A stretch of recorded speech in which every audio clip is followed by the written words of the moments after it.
Alô pessoal, estamos aqui de volta, né? Graças à generosidade da minha querida irmãzinha Joyce Hasselman, e eu vou estar aqui, né, ocupando o mesmo espaço, ou talvez um espaço maior do que eu ocupava antes no Facebook, pelo menos durante esse tempo em que a minha página está suspensa.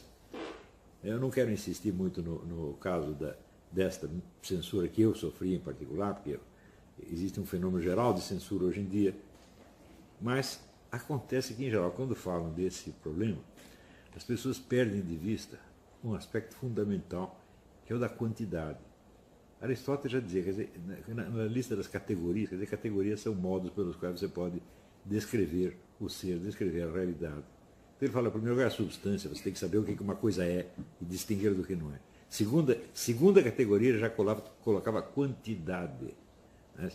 E a quantidade faz uma diferença brutal. Eu vou dar um exemplo de como a nossa mídia engana a população, dissolvendo o fenômeno da quantidade na qualidade, ou seja, nos adjetivos. Então, toda hora aparece na mídia assim, os Estados Unidos são um país violentíssimo, um dos países mais violentos do mundo. Ora, faça as contas. Os Estados Unidos têm 300 milhões de habitantes, 100 milhões a mais do que o Brasil. E tem aproximadamente 12 mil homicídios por ano. O Brasil tem 200 milhões de habitantes, quer dizer, 100 milhões a menos, e tem 70 mil homicídios por ano. Isso quer dizer que a violência nos Estados Unidos é pelo menos 5 ou 6 vezes menos que a do Brasil. E o Brasil dizendo que os Estados Unidos são um país violento é uma coisa absolutamente grotesca. Então, qual é o truque? Trocar a quantidade pela qualidade. Colocar um adjetivo em lugar, vamos dizer, do fato quantitativamente medido, real, verdadeiro. Isso aí a mídia inteira faz, mas inteirinha. Do mesmo modo com esse seu Boulos no debate presidencial, querendo dar a ideia de que o Bolsonaro é corrupto porque ele tem uma funcionária fantasma. Né? Foi ver a funcionária não é fantasma coisa nenhuma, é o coitado da mulher que trabalha para ele lá, tomando conta da casa. Não tem nada de fantasma. Agora esse pessoal tem milhões de empregados fantasma a ser pago com dinheiro público. Né? Então, mas dá a impressão, quer dizer, funcionário fantasma é a mesma coisa. Peraí, quantos e quanto recebe e o que fazem? Qual é a medida exata das coisas?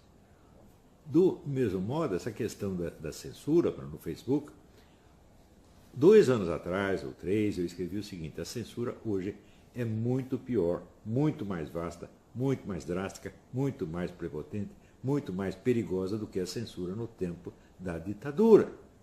E as pessoas riem, Eu já falei, ó, risinho de escárnio é argumento de puta, você faz favor, né?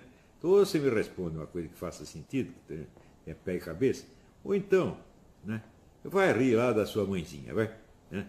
Então, é o seguinte, no tempo da ditadura, cortavam-se notícias. Né? Havia um censor delegado para cada órgão de mídia, e ele cortava as notícias que pareciam naquele momento inconvenientes. Geralmente as notícias eram liberadas algum tempo depois, mas cortavam-se notícias. Agora, hoje em dia não, cortam-se pessoas. Né? Você tira o sujeito da mídia. Né? E devem dizer, mas isso acontecia no tempo da ditadura. Nunca aconteceu. Ninguém foi banido da mídia. Ninguém foi banido da profissão jornalística. Para não dizer que ninguém, eu vi um sujeito ser banido da profissão e foi banido pelo Partido Comunista. Os outros saíam do emprego, pegavam outro emprego logo em seguida. Mas uma rede de gente dizendo, não dê emprego para esse cara em lugar nenhum. Isso aí só o Partido Comunista tem. O governo, se quisesse banir uma pessoa da profissão, não poderia fazê-lo. Né? Por quê? Porque o sujeito encontra companheiros, encontra amigos numa outra empresa e pega ali. Eu vou dar um exemplo. Quando fechou o Correio da Manhã, tem muita gente que diz, todos foram banidos do Correio da Manhã. Conversa mole, o Correio da Manhã faliu, porra. O homem lá, o Paulo Bittencourt, morreu, o jornal foi para as cucuias, e os caras tiveram que arrumar outro emprego. Eles falaram, o Carlos Heitor Coni foi banido. Nunca foi banido, ele saiu dali e foi trabalhar na Manchete. O Otto Maria Carpo, o negócio faliu, ele foi trabalhar na Enciclopédia Britânica, na Enciclopédia Barça, e assim por diante. Emprego sempre tinha, não é isso? Inclusive, vamos dizer, o Partido Comunista, ele tinha o controle total da Bolsa de Empregos, porque foi o Partido Comunista que fez a campanha de sindicalização dos jornalistas, se sindicalizando um por um. Eu trabalhei nisso, pô.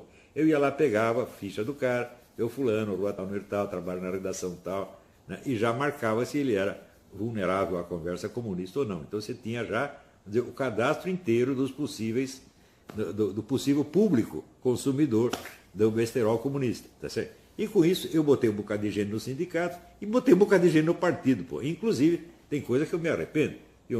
Excelente jornalista na época, o Sérgio Sister, foi eu que botei ele no partido. Ele acabou morrendo na guerrilha. É? Participo da culpa disso. Claro que eu não matei o cara, não dei um tiro nele, mas praticamente eu botei, né, a arma na mão. Então, tudo isso aconteceu na época e não há comparação entre a extensão da censura na época da ditadura e a extensão de hoje. Porque hoje alcança milhares de pessoas e condena pessoas ao banimento, tapa a boca, temporariamente ou definitivamente. Né? Então não é que tirou uma matéria, não gostei dessa matéria, fala no site do Olavo de Carvalho, proíbe. Não, proíbe o Olavo de Carvalho de falar. Né? Isso não é preciso ser feito pelo governo, porque você tem as grandes empresas de mídia e de internet que fazem esse controle. Este é um fenômeno muito peculiar da nossa época. Anos atrás também, eu expus a teoria do que eu chamei de metacapitalista. O metacapitalista não é apenas um megacapitalista, quer dizer, um capitalista grandão. Não basta ser um megacapitalista para ser um metacapitalista. O megacapitalista é um sujeito que cresceu muito na economia do mercado, ganhou muito dinheiro. O metacapitalista é um sujeito que cresceu tanto que ele não aceita mais as leis do mercado. Ele quer controlar o mercado. Então, ele se alia ao governo para fazer uma política monopolista. Né? Isso aí ajuda, é claro que é muito bom para o metacapitalista. Por quê? Porque o governo faz tudo para dar a ele a reserva de mercado que ele quer, quer dizer, o monopólio que ele quer. E com isso ele ajuda o governo, porque ele dispensa o governo do trabalho de controle social, tá certo? Que nenhum governo do mundo tem capacidade de controlar a sociedade inteira. Então ele divide o trabalho do controle social com as grandes empresas. Então esse aí é o acordo perfeito, que cumpre, né, a profecia do grande economista austríaco Joseph Schumpeter, que dizia: quem vai acabar com o capitalismo não são os proletários, são os capitalistas. Isso aconteceu.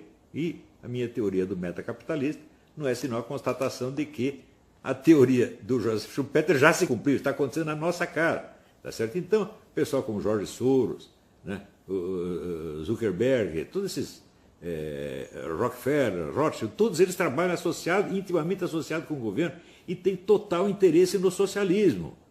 Por quê? Porque eles sabem que o comunismo total não é possível. Todo mundo sabe. Capitalista ou comunista, todo mundo sabe que não é possível você eliminar totalmente o mercado. Isso já foi demonstrado na década de 20 pelo Ludwig von Mises. A demonstração é muito simples, eu mesmo já expliquei outras vezes.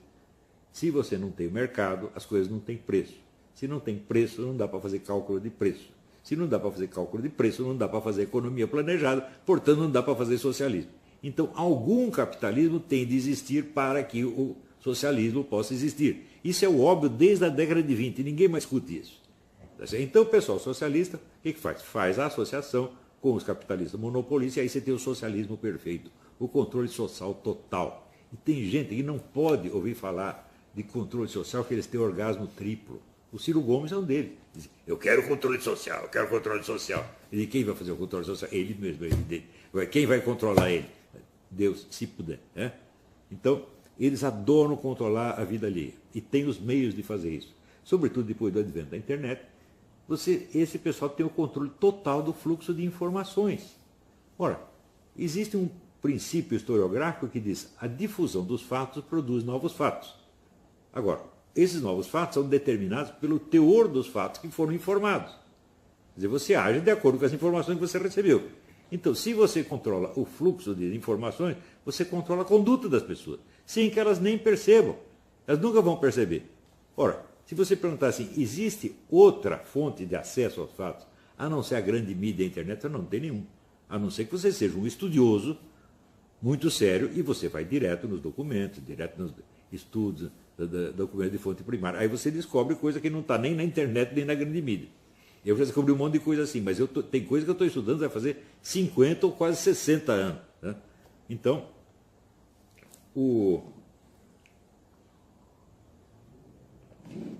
isso significa que essas grandes empresas de mídia, em associação com o Estado onipotente e controlador, eles detêm, vamos dizer, o controle total da sociedade humana. E isso está ficando pior cada dia que passa.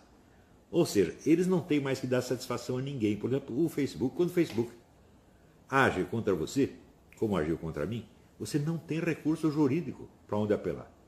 Porque eles vão dizer, não fomos nós, foi o nosso algoritmo.